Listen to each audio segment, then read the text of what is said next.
2026년 6월 11일 온라인 새벽 만나 기도회를 시작하겠습니다. 이제 다 함께 사도신경 하심으로 우리의 신앙을 고백하겠습니다. 전능하사 천지를 만드신 하나님 아버지를 내가 믿사오며 그 외아들 우리 주 예수 그리스도를 믿사오니 이는 성령으로 잉태하사 동정녀 마리아에게 나시고 본디오 빌라도에게 고난을 받으사 십자가에 못 박혀 죽으시고 장사한 지 사흘 만에 죽은 자 가운데서 다시 살아나시며 하늘에 오르사 전능하신 하나님 우편에 앉아 계시다가 저희로서 산자와 죽은 자를 심판하러 오시리라. 성령을 믿사오며 거룩한 공예와 성도가 서로 교통하는 것과 죄를 사하여 주시는 것과 몸이 다시 사는 것과 영원히 사는 것을 믿사옵나이다. 아멘.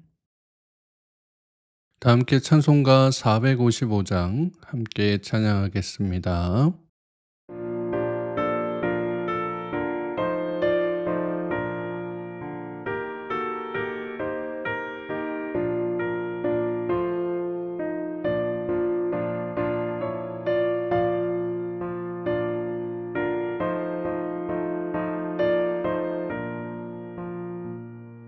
주님의 마음을 못 받는 자 그 맘에 평강이 찾아오면 험악한 세상을 이기리니 하늘로부터 임함이로다. 주님의 마음 본받아 살면서 그거룩하신 나도 이루리. 주 모습 내 눈에 안 보이며 그 음성 내 귀에 안 들려도 내 영혼 날마다 주를 만나 신령한 말씀 늘 배우도다. 주님의 마음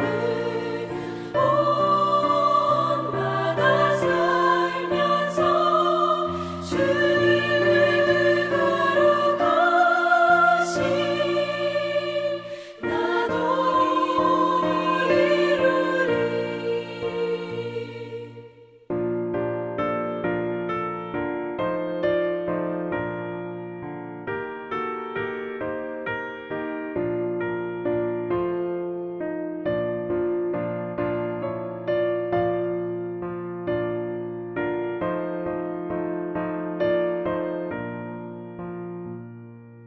가는 길 거치고 험하여도 내 맘에 불평이 없어짐은 십자가 고난을 이겨내신 주님의 마음 본받음이라.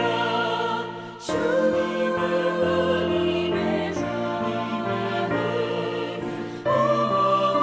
본받아 살면서 주님의 거룩하신 나도 이루리. 주 예수 세상에 다시 오실 그날의 무성도 변화하여 주님의 빛나는 그 영상을 다 함께 보며 주 찬양하리. 주님의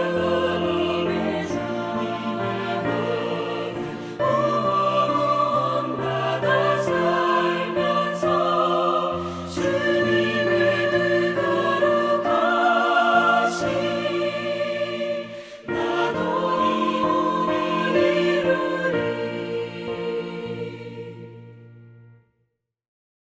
오늘 우리가 함께 나눌 하나님의 말씀은 신약성경 고린도전서 14장 26절에서 40절까지의 말씀입니다.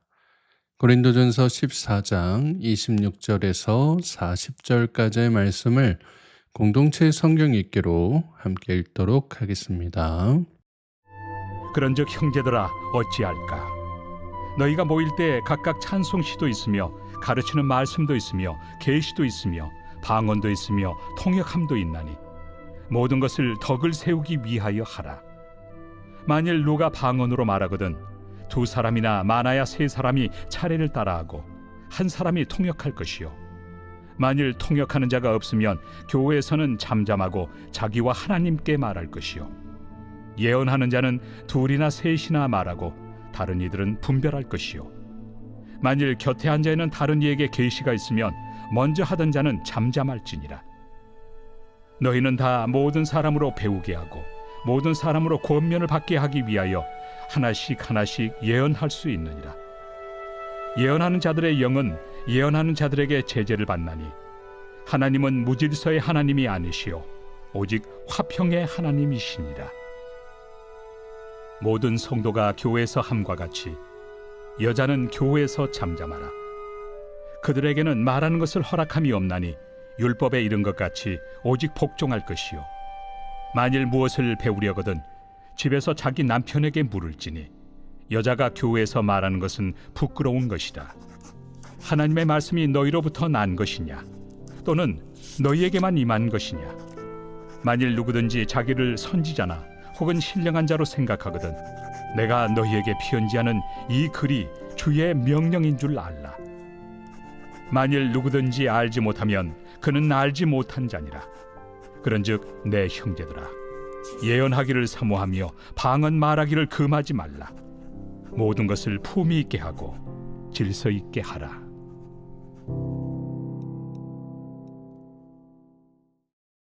오늘도 새벽 만나 기도를 통해 하나님께서 주시는 말씀의 은혜와 평안이 사랑하는 선문가족 여러분들과 함께 하시기를 축복합니다.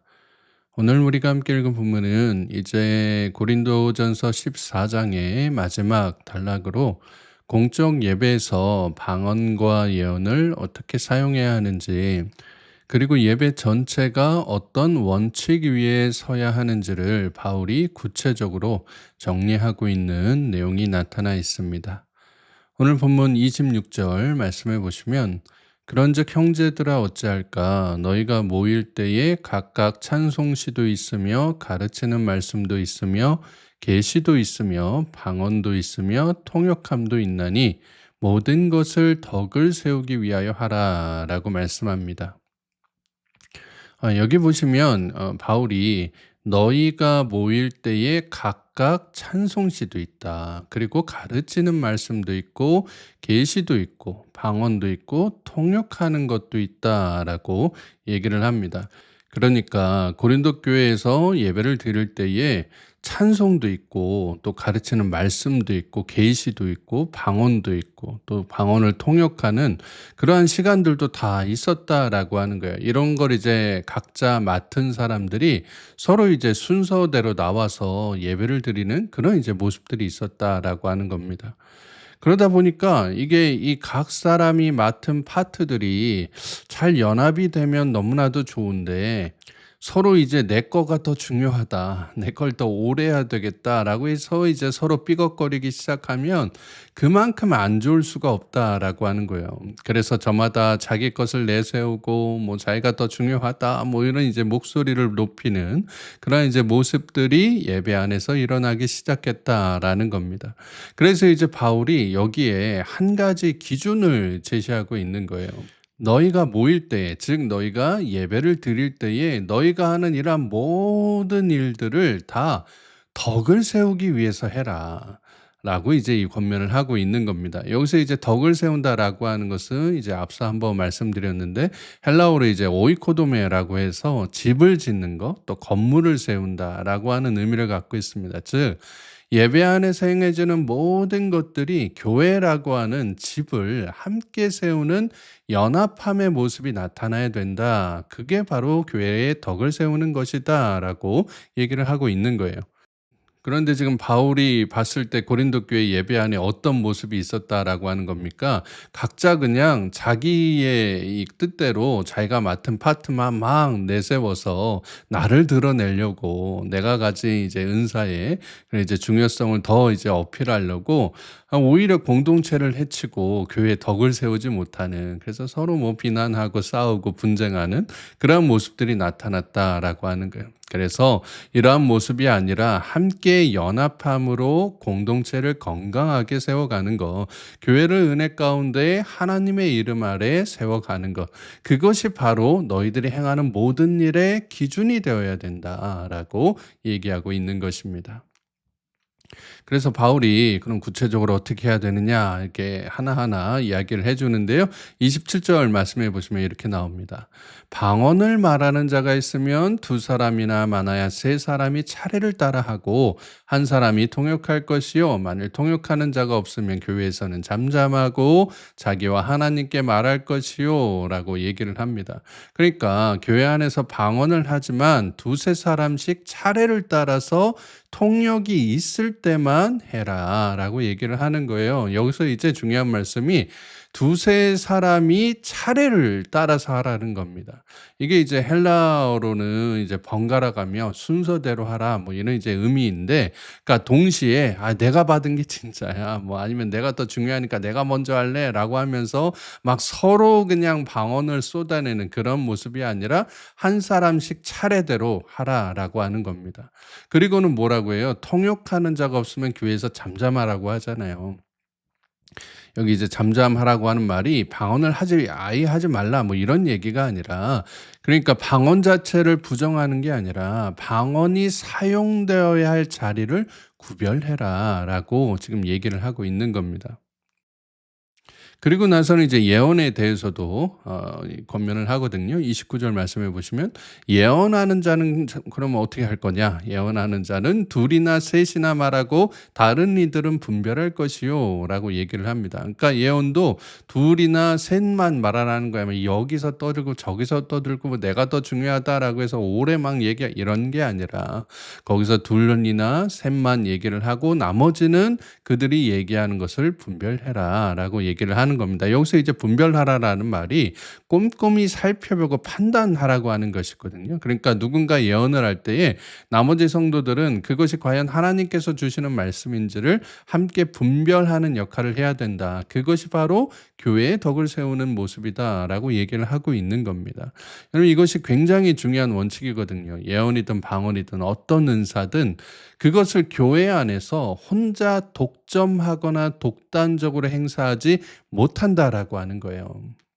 그래서 31절 말씀에서 이렇게 정리를 하거든요. 너희는 다 모든 사람으로 배우게 하고 모든 사람으로 권면을 받게 하기 위하여 하나씩 하나씩 예언할 수 있느니라 라고 얘기를 합니다. 한 사람씩 모두가 배우게 하고 모두가 권면을 받게 하라라고 하는 거예요. 그러니까 예배라고 하는 것이, 교회라고 하는 것이 어떤 한 사람의 영성을 자랑하는 자리가 아니라 모든 사람이 함께 배우고 함께 세워져 가는 자리다라고 하는 거예요. 그래서 교회 안에서 어떤 특정한 사람이나 어떤 특정한 그룹이 어떤 한 가지 사역을 오래 하는 것이 그렇게 좋은 모습이 아니다라고 하는 겁니다.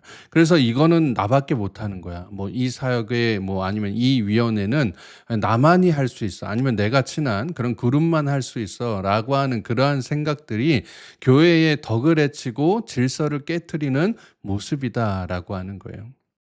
그래서 우리가 교회 안에서 내가 하고 있는 사역들이나 또 내가 하고 있는 그러한 이제 섬김의 자리들이 나만을 위한 자리가 되지 않도록 끼리끼리 몰려다니고 끼리끼리 자신들의 이 결속을 더 다지는 그런 자리가 되어서는 안 된다라고 하는 겁니다.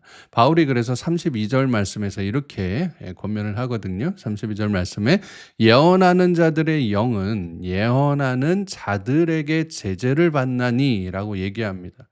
여러분 혹시 이런 말씀 들어보셨나요? 나는 뭐 성령에 불이 붙으면 뭐 어쩔 수 없어. 그건 내가 하는 게 아니라 성령님이 하시는 거야. 내가 하는 거는 내가 기도하면서 하는 일이기 때문에 누구도 내 자리를 끌어내릴 수 없어. 내가 하는 거를 누가 맡겠어?"라고 얘기하는 그런 사람들이 있다는 겁니다. 그래서 내가 하고 있는 일들을 절대 놓지 않으려고 하는 그러한 사람들이 자주 쓰는 말이 뭐 성령님이 하시는 거다. 내가 이 일을 오래 했다. 나 아니면 이거 못 한다라고 하는 그러한 말들인데 하나님 그런 분 아니다라고 하는 거예요. 33절 말씀해 보시면 하나님은 어떤 하나님이 아니시다라고 나오나요? 하나님은 무질서의 하나님이 아니고 오직 화평의 하나님이시니라라고 얘기를 합니다. 하나님은 질서의 하나님이라는 거예요. 혼돈이 아니라 화평, 무질서가 아니라 질서를 원하시는 분이다라고 하는 겁니다. 그러니까 성령님의 역사도 똑같다라고 하는 거예요. 성령님의 은사도, 성령님의 예언도, 성령님의 방언도, 성령님께서 하시는 사역들도 모두 다 하나님의 질서 안에서 이루어진다라고 하는 겁니다. 그러니 교회 안에서 질서를 따르지 않고 내가 하는 게 뭐 절대적인 거야. 내가 하는 것이 뭐 성령님을 통해서 하는 거야. 내가 하는 것이 기도받아서 하는 거야라고 할 때에 그거를 검증해야 되는 사람들이 얼마나 많은지 모른다. 그래서 내 주변에서 혹시라도 그런 거에 대해서 얘기하거나 권면하는 사람들이 있다면 귀 기울여서 들어라라고 하는 것입니다.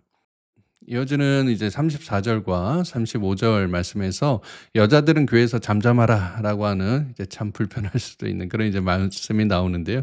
이것은 이제 11장 1절에서 우리가 이제 살펴봤던 것처럼 당시 고린도 교회의 특수한 이제 문화적 상황과 연결된 이제 말씀입니다. 그러니까 당시 예배 중에는 여성들이 큰 소리로 질문하거나 떠드는 일들이 있었고 그것이 이제 예배의 질서를 무너뜨리는 일이 되었기 때문에 바울이 이를 지금 권면하고 제지하는 그러한 내용인 거예요. 그러니까 이거는 여성은 뭐 교회에서 아무 말도 하면 안 된다라고 하는 일반적인 원칙을 얘기하는 게 아니라 그 당시 교회 질서를 깨트리고 덕을 이제 무너뜨리려고 하는 사람들이 여성들이었기 때문에 그렇게 교회를 혼잡스럽게 했던 여자들을 향해서 교회에서 잠잠해라라고 바울이 얘기하고 있는 겁니다.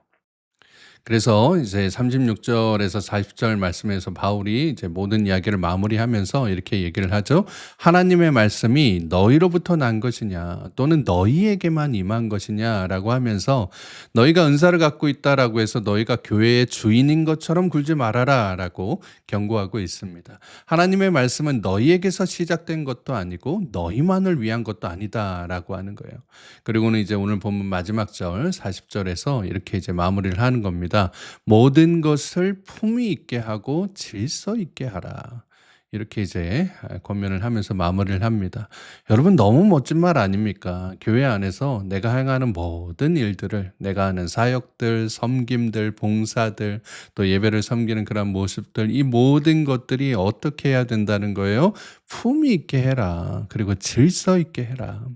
이것이 이제 바울이 고린도전서 14장 전체를 통해서 말하고자 했었던 결론의 내용인 것입니다. 사랑하는 여러분, 우리가 교회에서 하는 모든 행동들, 찬양, 기도, 봉사, 섬김 이런 일들을 할 때에 그것이 과연 교회의 덕을 세우기 위한 것인지 아니면 나를 세우기 위한 것인지를 한번 돌아볼 수 있기를 바랍니다. 바울이 오늘 본문에서 말하고 있는 이 질서라고 하는 것은 딱딱하거나 차가운 그런 이제 법칙을 말하는 게 아닙니다. 서로를 배려하고 서로가 함께 배우고 서로가 함께 세워지는 그런 이제 공동체를 위한 질서를 얘기하고 있는 거예요. 그러니까 즉 내가 잠잠해야 할 때 잠잠할 수 있고 내가 양보해야 될 때 양보할 수 있고 내 은사보다 교회의 덕을 더 먼저 생각하는 거. 그것이 하나님께서 원하시는 화평의 질서다라고 하는 겁니다. 그 질서 안에 있을 때 교회가 비로소 교회다워지고 예배가 예배다워지고 모두에게 유익한 자리가 되어간다라고 하는 것입니다. 그러니 내가 있는 자리에서 나를 내세우는 게 아니라 내 자랑하는 게 아니라 교회의 덕을 세우고 하나님을 자랑할 수 있는 우리 모두가 될 수 있기를 바랍니다. 그래서 우리가 섬기는 그 작은 말 한마디, 내가 또 하나님의 이 화평을 생각해서 양보를 하고 질서를 따르는 그러한 모든 모습들이 교회라고 하는 집을 한층 더 단단하게 세우는 벽돌이 되어 간다라고 하는 거예요. 그러한 작은 섬김들이 모이고 모여서 하나님께서 기뻐하시는 교회, 품위 있고 질서 있는 아름다운 공동체가 만들어져 간다라고 하는 것입니다. 여러분, 그런 교회 다니고 싶지 않으세요? 교회 올 때마다 사람들 얼굴에 미소가 가득하고 배려가 가득하고 웃음이 떠나지 않는 교회, 행동 하나하나에 품위가 있고 교회의 모든 운영과 모습들 가운데 질서가 느껴지는 교회. 저는 우리 교회가 이런 교회가 될 수 있기를 소망합니다. 올해 우리 교회 표가 온전히 합하는 교회잖아요. 저와 함께 이렇게 품위 있고 질서 있는 모습으로 온전히 합하는 아름다운 공동체를 함께 세워가는 사랑하는 모든 성문의 가족들 되시기를 주님의 이름으로 축복합니다. 함께 기도하겠습니다. 사랑과 은혜가 풍성하신 하나님 아버지, 오늘도 새로운 날 주심에 감사드립니다. 오늘 이 새벽에 우리에게 말씀을 통해 내가 가진 은사와 열심이 나를 세우는 것이 아니라 교회의 덕을 세우는 방향으로 사용되어져야 함을 깨닫게 하여 주시니 감사드립니다. 품위 있게 또 질서 있게 하나님을 예배하며 서로를 배려하고 양보하고 함께 세워가는 아름다운 공동체를 만들어가는 우리 모두가 되게 하여 주시옵소서. 그래야 우리의 모든 섬김과 봉사가 하나님 앞에 향기로운 예배가 되고 교회를 든든히 세워가는 귀한 도구가 되게 하여 주시옵소서. 거룩하신 우리 구주 예수 그리스도의 이름으로 기도드리옵나이다. 아멘. 주기도문으로 기도회를 마치겠습니다. 하늘에 계신 우리 아버지여, 이름이 거룩히 여김을 받으시오며 나라의 마옵시며 뜻이 하늘에서 이룬 것 같이 땅에서도 이루어지이다. 오늘날 우리에게 일용할 양식을 주옵시고 우리가 우리에게 죄 지은 자를 사하여 준 것 같이 우리 죄를 사하여 주옵시고 우리를 시험에 들게 하지 마옵시고 다만 악에서 구하옵소서. 대개 나라와 권세와 영광이 아버지께 영원히 있사옵나이다. 아멘. 이제 함께 기도하는 시간을 갖도록 하겠습니다. 오늘 주신 말씀 마음에 묵상하면서 나라와 민족과 또 우리 교회 위해서, 물론 목사님과 담임 목사님 위해서, 우리 교회 모든 환우분들과 연약한 지체들을 위해서, 또 여러분의 가정을 위해서 이 시간 여러분 계신 자리에서 간절하게 함께 기도하도록 하겠습니다. 함께 기도하겠습니다.